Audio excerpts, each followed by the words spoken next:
Shalom jemaat Tuhan, selamat pagi. Sebelum kita memulai hari ini, mari kita siapkan hati kita untuk memuji, menyembah Tuhan, menaikkan puji-pujian bagi Tuhan pada pagi hari ini. Sebelumnya mari kita berdoa.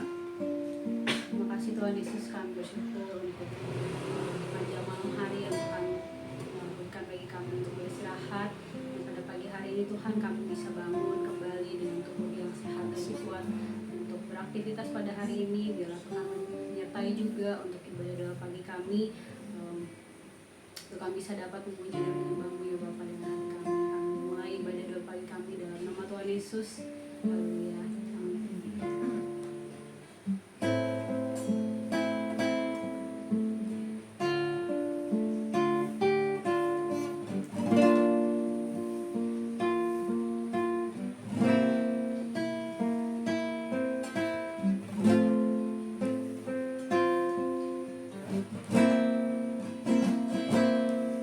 Saat pagi hari ku datang lagi,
Terima kasih Tuhan buat keselamatan yang Kau berikan. Terima kasih Tuhan buat kesehatan yang Tuhan berikan bagi kami. Kami berterima kasih. Haleluya. Haleluya. Hanya bagi Engkau Tuhan segala kemuliaan, hormat, syukur. Karena Engkau yang layak menerima. Engkau yang sudah membuang dosa kami ke dalam tubir laut. Engkau yang sudah mengampuni hidup kami Tuhan. Terima kasih, terima kasih. Sungguh betapa besar kasih-Mu Tuhan bagi kami. Betapa besar keselamatan yang Kau berikan bagi kami. Terima kasih Tuhan. Mari katakan sejauh timur. Sejauh timur dari barat, Engkau membuang dosaku. Tiada Kau ingat lagi kesalahanku.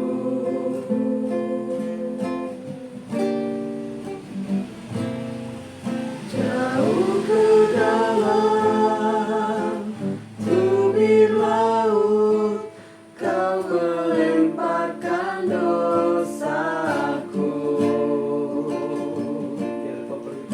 Tiada Kau perhitungkan kesalahanku.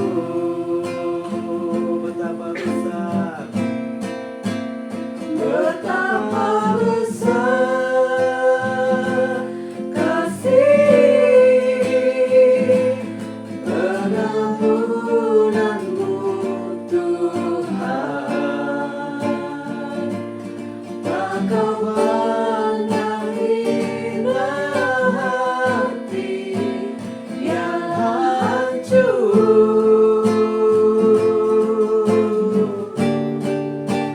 Ku berterima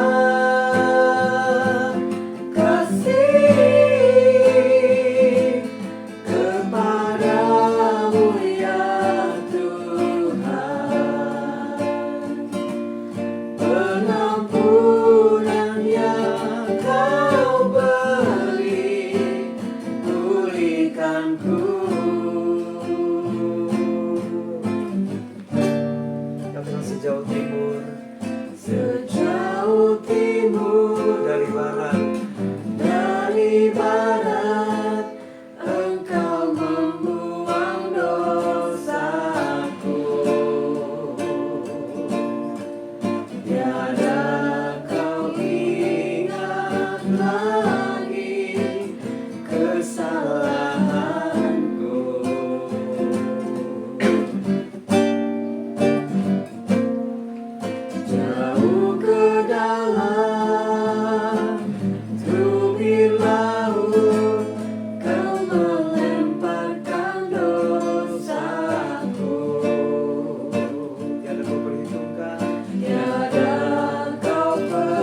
kasih Tuhan, buat pengampunan yang Kau beri, memulihkan hidup kami Tuhan,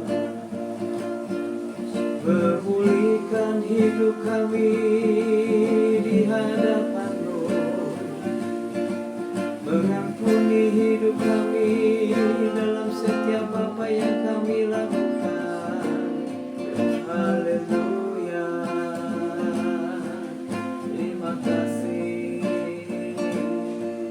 terima kasih, terima kasih. Kami bersyukur Tuhan buat pagi hari ini. Kami bersyukur buat kebaikan-Mu. Kami bersyukur buat kasih sayang-Mu. Terima kasih Tuhan. Sungguh karya yang terbesar yang sudah Tuhan buat bagi kami. Engkau datang menyelamatkan hidup kami. Engkau menjadi manusia untuk menyelamatkan hidup kami. Terima kasih Tuhan. Terima kasih Tuhan. Terima kasih Tuhan. Terima kasih Tuhan. Terima kasih Tuhan. Terima kasih. Terima kasih Tuhan.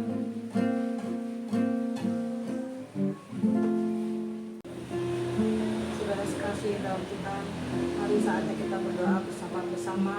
Kita doakan untuk bangsa dan negara, untuk pemilu yang akan datang, untuk keamanan, dan supaya pemilu yang akan diadakan ini akan berjalan dengan baik, tidak kurang suatu apapun, tidak ada kendala, tidak ada hal-hal yang terjadi mengancam keamanan negara kita. Dan yang kedua, kita akan berdoa juga buat jemaat yang dalam keadaan sakit atau mengalami sesuatu hal yang mari kita bersatu hati, kita bantu mereka dengan berdoa, mendoakan mereka satu dengan yang lain. Dan juga yang ketiga, kita juga berdoa untuk para pemimpin, pelayan-pelayan Tuhan, agar kiranya Tuhan juga memberkati setiap pelayanan yang dikerjakan, dan juga Tuhan berikan hal yang baik yang kita lakukan setiap hari, biar kiranya pertolongan Tuhan itu ada buat kita sepanjang hari, sepanjang waktu. Mari kita berdoa. Terima kasih Tuhan Yesus. Kami berdoa di hadapan-Mu untuk dosa kami. Kami berdoa bagi bangsa dan negara kami saat ini Tuhan. Tuhan memimpin, Tuhan berikan hikmat, kemampuan, takut akan Tuhan bagi para pemimpin saat ini, Presiden Joko Widodo, beserta wakil, para menteri sampai pejabat-pejabat ke daerah. Tuhan memberikan takut akan Tuhan, agar mereka menjalankan pemerintahan yang baik, mengatur semua dengan baik. Dalam nama Tuhan Yesus, terima kasih, terima kasih, terima kasih. Berdoa juga untuk pemilu yang diadakan tahun depan, tahun 2024. Ini Tuhan turut campur tangan, Tuhan memilih pemimpin yang takut akan Tuhan, pemimpin yang terbaik yang dapat bertindak tegas atas kejahatan yang terjadi, agar bangsa kami dilepaskan, dipulihkan, dan menjadi bangsa yang besar di hadapan Tuhan, menjadi berkat bagi mereka semua. Terima kasih Tuhan, terima kasih. Kami serahkan semua dalam tangan Tuhan. Terima kasih. Kami berdoa juga untuk jemaat-jemaat Tuhan yang saat ini Tuhan sedang dalam keadaan sakit. Tuhan jamah, Tuhan pulihkan, Tuhan sembuhkan di dalam nama Tuhan Yesus. Yang dalam masalah, pekerjaan, ekonomi, Tuhan tolong berikan jalan keluar, sehingga mereka dapat menikmati berkat dari Tuhan sesuai kemampuan mereka. Berkati juga jemaat-jemaat Tuhan selalu hadir dalam ibadah. Berikan kesehatan, anugerah kebaikan. Terima kasih Bapak, terima kasih Bapak. Dalam nama Tuhan Yesus, terima kasih Tuhan. Terima kasih Tuhan.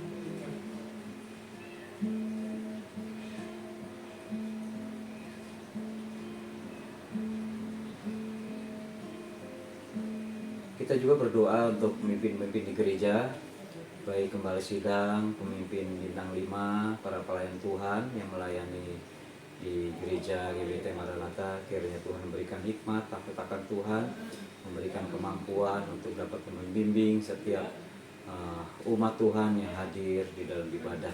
Mari kita akan berdoa bersama-sama. Terima kasih Tuhan, kami menyerahkan juga untuk gembala sidang dan juga para pemimpin bintang 5. Kiranya Tuhan berikan hikmat, takut akan Tuhan, memberikan kemampuan, pewahyuan, sehingga mereka semua dapat dipakai menjadi berkat dalam membimbing setiap umat Tuhan, dalam membantu mengatur setiap kegiatan-kegiatan yang ada, yang memimpin kegiatan Tuhan berkati. Di dalam nama Tuhan Yesus, kiranya hikmat pewahyuan dari Tuhan menyertai Gembala Sidang dan para pemimpin. Kami berdoa juga untuk para pelayan Tuhan yang melayani di gereja kami juga, Tuhan pakai mereka jadi saluran berkat bagi umat-Mu di tempat ini. Terima kasih Tuhan Yesus, terima kasih. Saya percaya kuasa Tuhan mengurapi mereka semua di dalam nama Tuhan Yesus. Terima kasih Tuhan.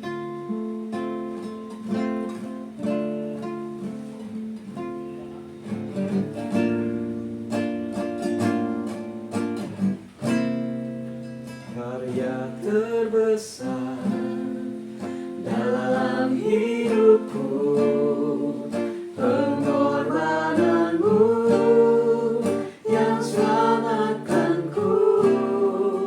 Engkaulah harta yang tak ternilai, yang ku miliki dan ku hargai.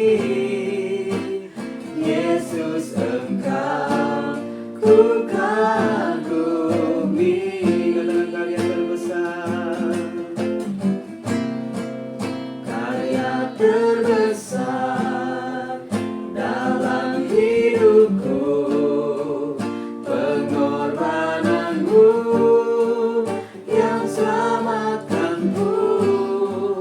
Engkaulah harta yang tak ternilai, yang ku miliki dan ku hargai. Yesus, Engkau ku kagumi.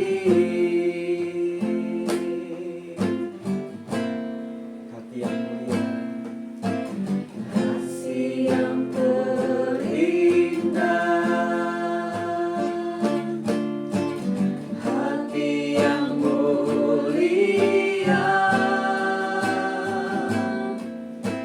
hanya ku temukan di dalam-Mu. Yesusku, pujian dari hatiku, selalu di setiap waktuku. Tiada pernah berubah kasih-Mu. Katakan karya terbesar, karya terbesar dalam hidupku, pengorbananmu yang selamatkanku.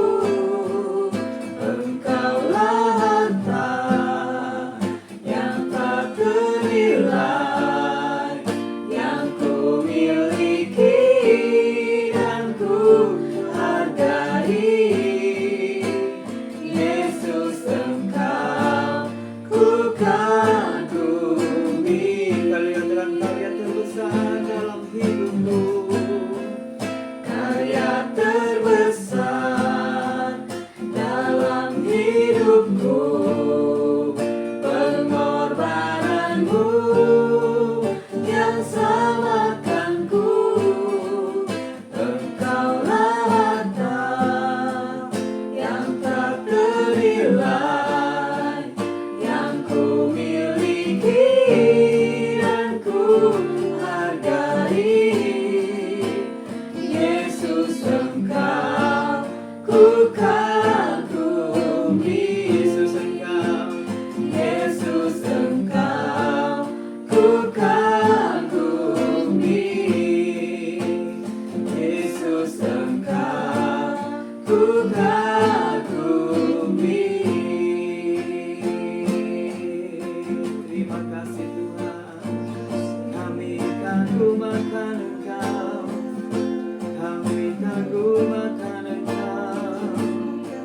Terima kasih Tuhan. Kami siapkan hati kami untuk mendengarkan firman-Mu Tuhan. Kami siapkan hati kami untuk membaca firman-Mu, sebab firman-Mu yang memberi kekuatan bagi kami. Terima kasih Tuhan, terima kasih.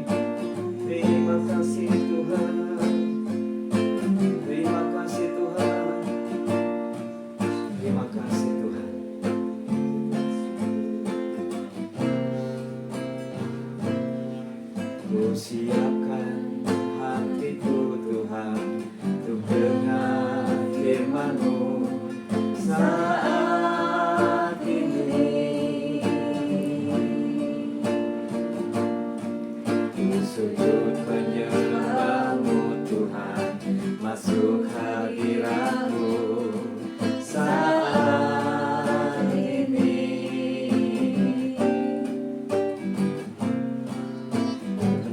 Urapanmu Tuhan bagi jemaatmu saat ini. Ku siapkan hatiku Tuhan untuk dengar firman-Mu.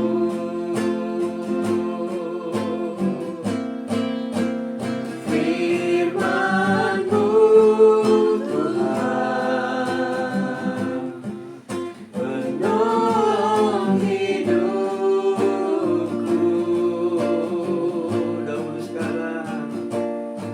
Dahulu sekarang selama-lamanya tiada berubah. Firman-Mu Tuhan penolong hidupku. Ku siapkan hatiku Tuhan untuk dengar firman-Mu. Katakan sekali lagi, firman-Mu Tuhan. Firman-Mu Tuhan tiada berubah.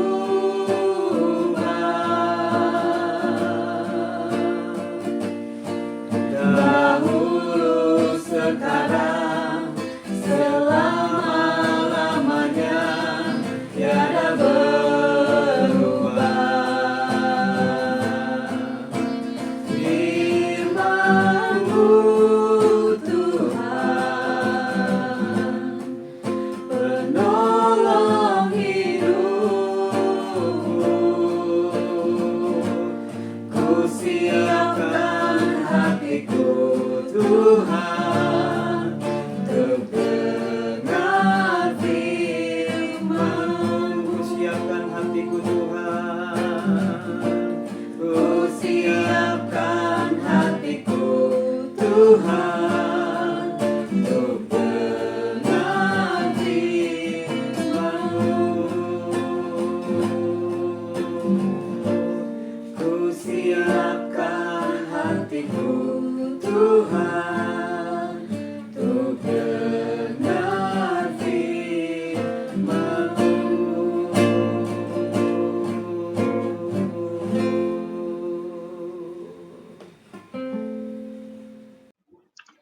Selamat pagi jemaat Tuhan. Semoga pagi ini kita semua berada dalam keadaan yang baik ya. Sehat, penuh sukacita. Dan pagi ini saya mau berbagi tentang persembahan yang sejati, persembahan yang benar. Menurut saya, hal ini merupakan sesuatu hal yang sangat penting dalam iman percaya kita kepada Yesus ya.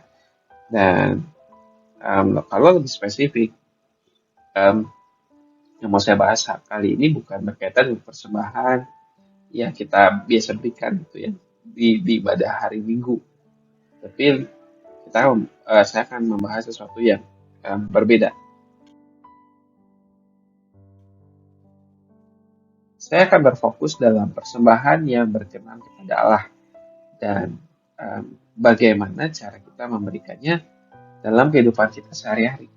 Itu ya, bukan terbatas pada hari Minggu saja. Dan kita sama-sama sepakat bahwa kehidupan orang Kristen itu tidak hanya rohani di hari Minggu dan duniawi di 6 hari lainnya ya. Kita tidak boleh memisahkan seperti itu.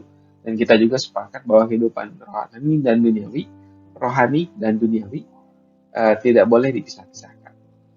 Itu merupakan sebuah kesatuan. Sekali pengikut Kristus, kita harus tetap mempraktekkan ajarannya, baik itu hari Minggu maupun bukan hari Minggu, ya. Baik itu berhubungan dengan pelayanan gerejawi maupun bukan.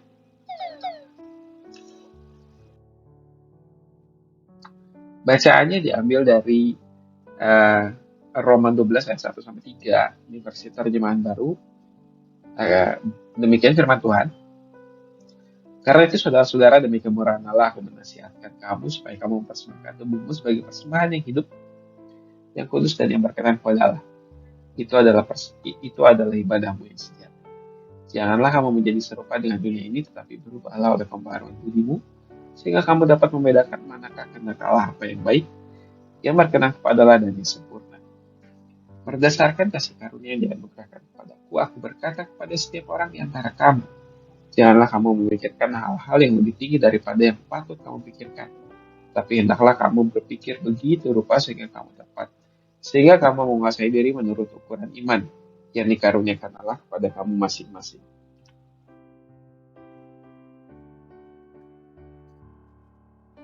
Di dalam ayat pertama dan yang kedua, yang merupakan sebuah kesatuan, membahas tentang pentingnya bertransformasi atau berubah oleh pembaharuan pikiran, atau mungkin sederhananya bertobat secara menyeluruh, secara holistik. Nggak hanya luarnya saja, nggak hanya cangkangnya saja, tetapi sampai ke dalam-dalamnya saja. Di dalam ayat yang pertama disebutkan bahwa tubuh kita itu adalah persembahan yang sejati. Tidak ada persembahan yang lebih indah, yang lebih berkenan selain tubuh kita. Kenapa? Karena Allah itu punya segalanya. Allah menciptakan segalanya dan Dia yang memiliki semuanya. Nggak ada yang lebih berharga selain dari tubuh kita. Maka dari itu untuk memberikan persembahan yang berkenan dan menyenangkan hati Tuhan, kita harus menjaga tubuh kita dengan sebaik mungkin. Bagaimana? Yaitu salah satunya dengan hidup menjaga kekudusan dan hidup seturut dengan kehendak Allah. Di dalam ini masih ayat yang tadi ya, sama saja, tapi dalam terjemahan bahasa Inggris versi The Message disebutkan bahwa kita harus membawa seluruh kehidupan kita sehari-hari. Dari mulai tidur, makan, pergi bekerja, dan melakukan aktivitas lainnya, itu adalah sebuah persembahan. Ya, jadi jangan dipisahkan.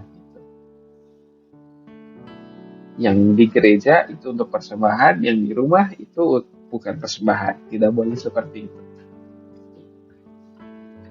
Firman Tuhan berkata demikian. Kemudian, bagaimana caranya memberikan persembahan yang hidup? Bagaimana memberikan persembahan yang sejati? Bagaimana memberikan persembahan yang benar? Ada 3 firman Tuhan. Yang pertama itu menjalani hidup seturut dengan firman Tuhan. Tadi sudah saya singgung di bagian ini ya.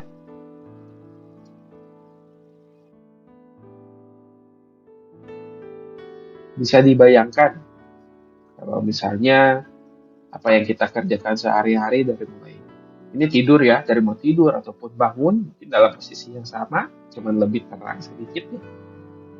Dari pagi sampai malam isinya adalah sesuatu yang tidak menyenangkan Tuhan.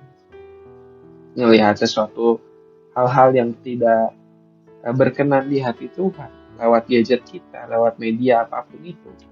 Atau mungkin saat bertemu dengan teman, dengan rekan, dengan orang lain, isinya hanyalah gibah, gosip, julid, ngomongin hal-hal yang bukan kebenaran, ngomongin sesuatu yang tidak ada manfaatnya, bahkan membuat dosa. Berpikiran negatif atau buruk itu ya, bagaimana itu bisa menjadi persembahan yang baik untuk Tuhan?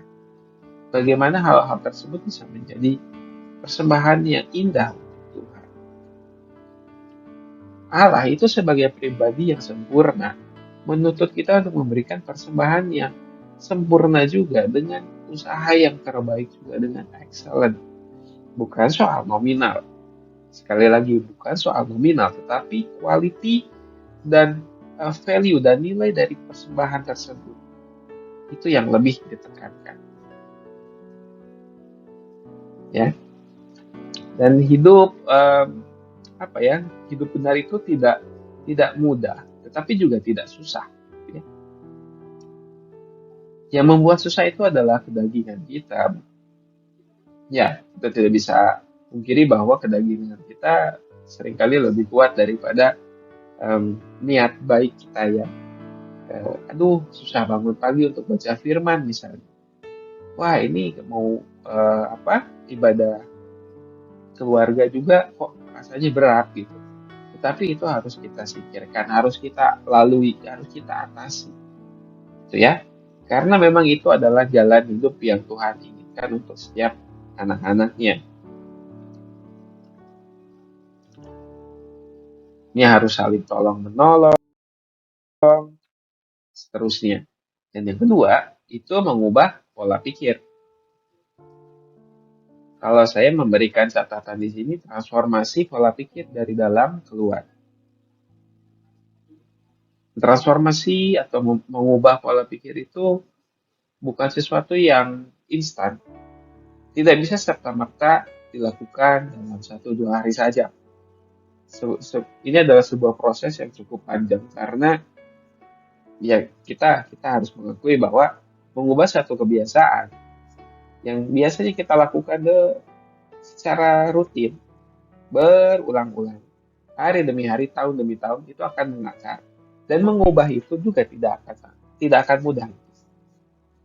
Dan jika itu sesuatu yang ternyata buruk, dan itu harus diubah melalui transformasi pola pikir, itu merupakan sebuah proses yang panjang.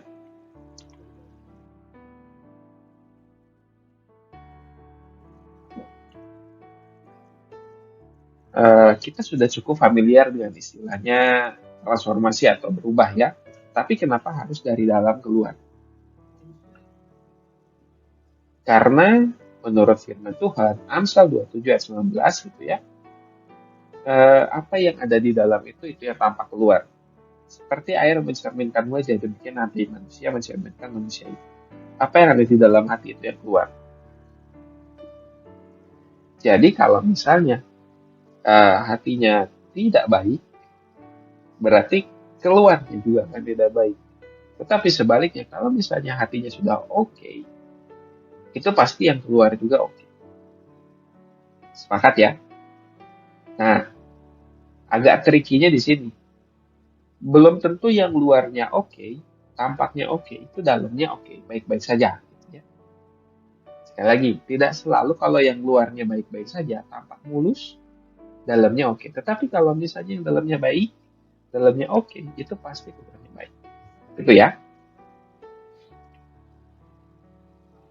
Kita tidak bisa menilai perbuatan seseorang itu sesuai dengan apa yang ada di dalam hatinya. Kita nggak bisa tahu hati manusia. Itu hanya Tuhan yang tahu. Ada yang tampaknya baik, berperilaku baik, belum tentu juga punya niat yang baik. Ya. Meskipun suatu saat nanti akan teruji, tetapi ya kita kan nggak bisa melihat sejauh itu. Kemudian bagaimana cara mengubah pola pikir dari yang serupa dengan dunia menjadi serupa dengan Kristus?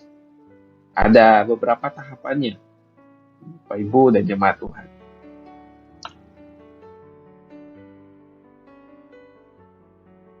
Nah, yang pertama ini start dari yang paling kiri ya. Fokus pada perkara yang di atas bukan yang di bawah. Ini firman Tuhan berkata demikian. Kolose 3 ayat 2 dan Matius 6 ayat 33. Carilah dahulu kerajaan Allah dan kebenarannya, semuanya akan ditambahkan kepadamu. Fokus sama yang di atas, bukan di atas langit-langit ya, tetapi fokus tentang kerajaan surga, fokus tentang firman Tuhan. Ya, jangan fokus sama hal-hal dunia. Kemudian yang kedua adalah melatih diri untuk peka akan suara Tuhan. Setelah kita berfokus, kita akan punya kepekaan. Dan kepekaan itu tidak bisa muncul tiba-tiba. Kepekaan itu harus dilatih. Kadang agak-agak tipis antara suara Tuhan dengan suara yang ada di dalam diri kita. Karena dua opsi ini tampaknya sangat baik. Tampaknya dua-duanya oke, tetapi mana yang paling baik? Dan itu kita harus melatih diri untuk peka. Membedakan mana suara Tuhan, mana yang bukan. Setelah kita melakukan hal tersebut, kita akan bertumbuh secara dewasa dan mature. Kita akan bertumbuh dan dewasa atau mature secara iman. Itu akan tampak gitu ya. Karena kita bisa kelihatan kalau misalnya ada imannya yang tidak bertumbuh, iman yang stagnan begitu-begitu saja. Dengan iman yang sudah bertumbuh, berkembang, itu akan kelihatan keluar. nggak bisa dipendam dalam diri saja, itu akan kelihatan. Bukan hanya dari dirinya sendiri, tetapi orang lain akan konfirmasi bahwa oh ini orang ini imannya bertumbuh. Kenapa? Karena bisa kelihatan, bisa terpancar keluar. Dan yang terakhir, bisa membedakan mana yang baik, berkenan kepada Allah, dan yang sempurna. Ini poin di ayat 2 tadi ya, yang di endingnya itu yang ini. Kalau saya ada satu istilah dalam bahasa Inggris disebut discernment. Discernment itu memiliki satu kepekaan untuk memilih sesuai dengan pilihan Tuhan. Ini susah. Karena tadi saya bilang ada yang dua pilihan atau misalnya 3 jalan, maka ada tiga jalan, semuanya baik, tampaknya sangat baik, tidak ada yang merugikan, tetapi mana yang terbaik, mana yang Tuhan mau. Saat kita bisa memilih itu adalah satu tentu dengan segala macam prosesnya, dan itu kita sebutnya discernment. Kepekaan untuk memilih sesuai dengan pilihan Tuhan. Setelah menjalani hidup seturut dengan firman Tuhan, mengubah pola pikir atau transformasi pola pikir, yang ketiga, itu kita harus bertindak dan berdampak. Action melalui karunia. Nggak bisa tuh, yang tadi yang 2 poin. Ya, sebelumnya kan memang banyak berbicara tentang diri sendiri ya, masih skopnya, lingkupnya masih ada di dalam diri sendiri. Tetapi yang ketiga itu harus berpancar keluar, harus mulai bertindak, harus kelihatan sama orang lain, harus menjadi saksi. Bagaimana? Yaitu bertindak melalui karunia.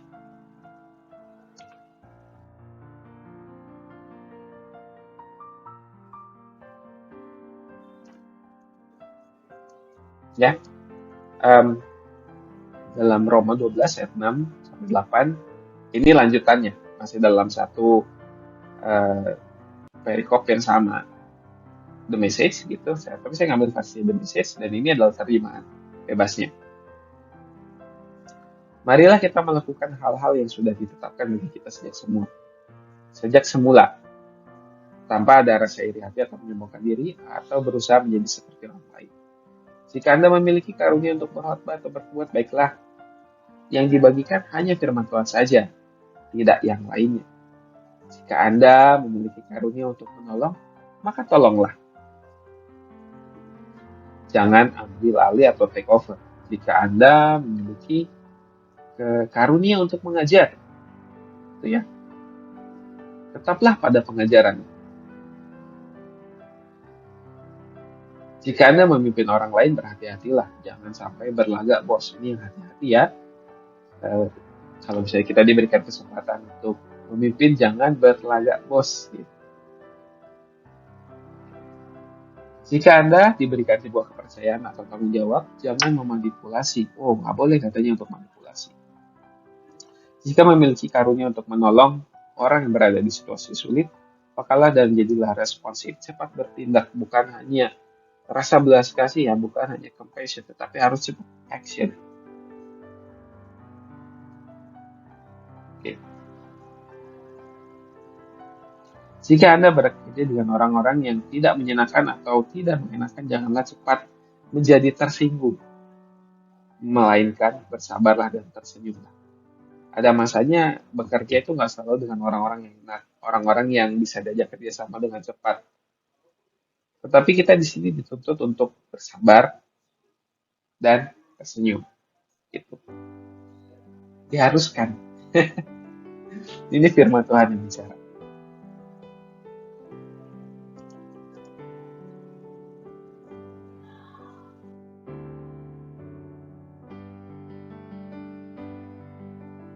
Di dalam nats tadi disebutkan beberapa contoh pelayanan ya. Itu pelayanan yang bisa dilakukan. Kenapa saya bilang contoh? Karena masih banyak lagi hal-hal yang bisa kita lakukan, action, dan saya yakin dan percaya bahwa setiap kita itu dibekali oleh karunia Karunia itu nggak harus untuk tampil di depan banyak orang saja. Mungkin ada yang punya karunia menyanyi, jadi WL, bermain musik. Itu kan kelihatan sama orang, tapi ada juga karunia-karunia lain.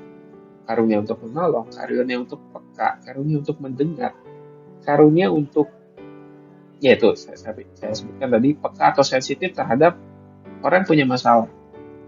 Ada beberapa orang yang diberikan karunia untuk sensitif saat kawannya ini ada problem, meskipun nggak ngomong dia bisa tahu. Nah itu adalah salah satu bentuk karunia. Ada juga karunia orang yang memberi, inginnya ngasih terus. Ini unik ya, tapi kita butuh juga orang-orang kayak gitu. Ada juga banyak-banyak karunia lain, ada mengajar, kemudian yang terpenting itu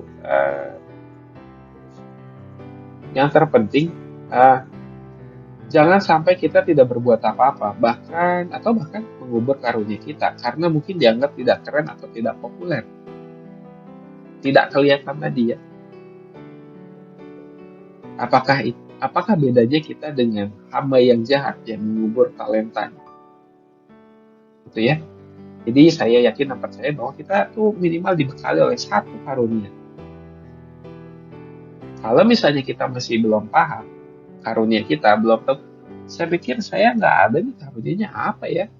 Silahkan cari, silahkan doa, silahkan sharing dengan pemimpin jemaat, dengan leader, ataupun siapapun yang bisa diajak untuk berbicara, untuk bertanya dan mendoakan, sharing bersama, apa ya kira-kira karunia yang saya punya, sehingga saya bisa mempersembahkan tubuh saya menjadi persembahan yang sejati, persembahan yang benar. Oke. Untuk wrap up, untuk kesimpulannya, ada 3 hal yang bisa kita lakukan untuk memberikan persembahan yang benar. Yang pertama, menjalani hidup seturut dengan firman Tuhan. 2, mengubah pola pikir, transformasi pola pikir dari dalam keluar, sehingga kita memiliki discernment. Yang ketiga, bertindak dan berdampak.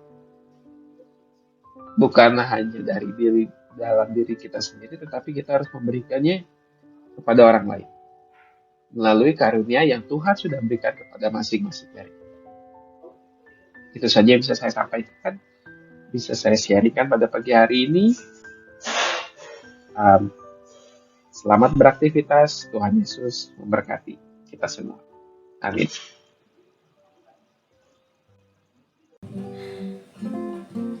Puji Tuhan, Bapak, Ibu, dan Saudara sekalian, sekarang kita sudah mendengarkan sedikit dari firman Tuhan. Sekarang kita akan mengucapkan bersama-sama doa Bapa kami. Mari kita ucapkan bersama-sama, 1, 2, 3. Bapa kami yang di surga, dikuduskanlah namamu, datanglah kerajaanmu, jadilah kehendak-Mu di bumi seperti di surga. Berikanlah kami pada hari ini makanan kami yang secukupnya, dan ampunilah kami akan kesalahan kami, seperti kami juga mengampuni orang yang bersalah kepada kami.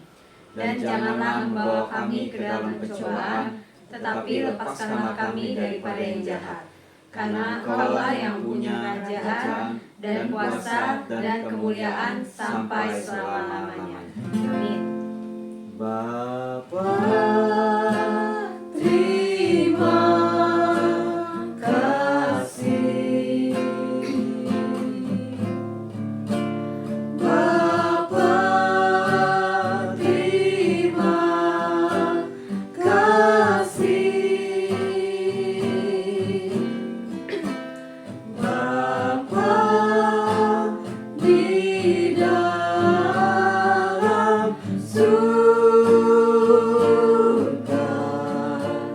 ku berterima kasih.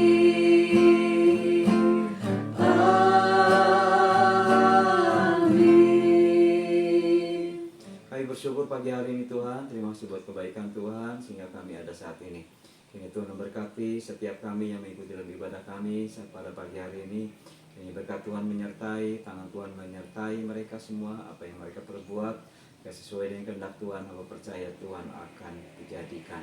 Di dalam nama Tuhan Yesus, terima kasih Bapak. Amin.